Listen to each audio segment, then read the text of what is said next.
But next up, I thought was, at least on paper, is a kind of intriguing game. That's Independence in Northwest Guilford. And the really interesting thing about Northwest Guilford was that the other monster in the Midwest pod is East Forsyth. And Northwest Guilford played them to a 28-24 ball game. That being said, and of course Max Press predicts a 36-28 game, Independence. I think, and from what I've seen of Independence, I've seen them several times this year. Their offense, they had trouble in the advanced game that we both saw. In the Rocky River game, they seem to have their offense more in line. I think they'll throw some points up in this ball game. I expect this could be a game that could be close in the first quarter and a half. But I think Independence got too many horses. I think they'll win this one going away, probably 2-3 scores.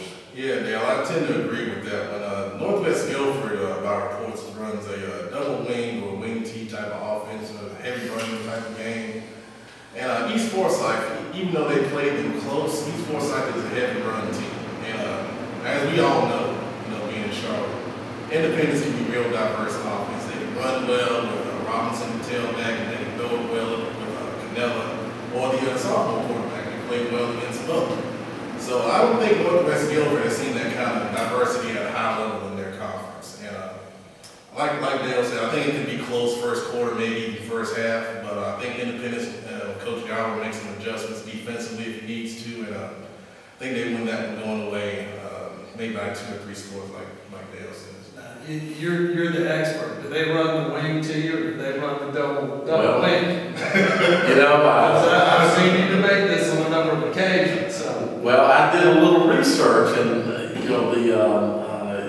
the head coach at East Forsyth called it a double wing.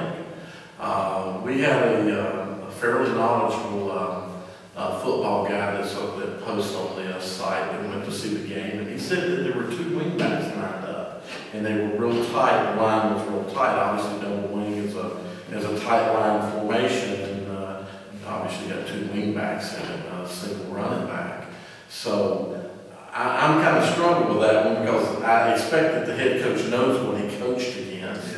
So maybe they run both. Maybe they run, you see teams that run the double wing that want to be a little more explosive. They try to add elements of a wing T in, but they still keep the spacing of double wings. And I think that's what they do. But no matter what they do, I think Independence, Coach Gallagher's got a lot of experience against both with the teams he's played against over the years.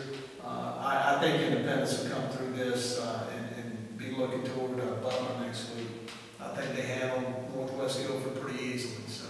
Of course, if they look too much forward to Butler, that could be a problem. Yeah, I don't see that happening. I think those guys are fired up. They know Coach Gallagher's, this is his last playoff run, and so I look for them to be very focused. And I look for Coach Evans and the offense to put some points on the board. So I think Independence will be ready for this one.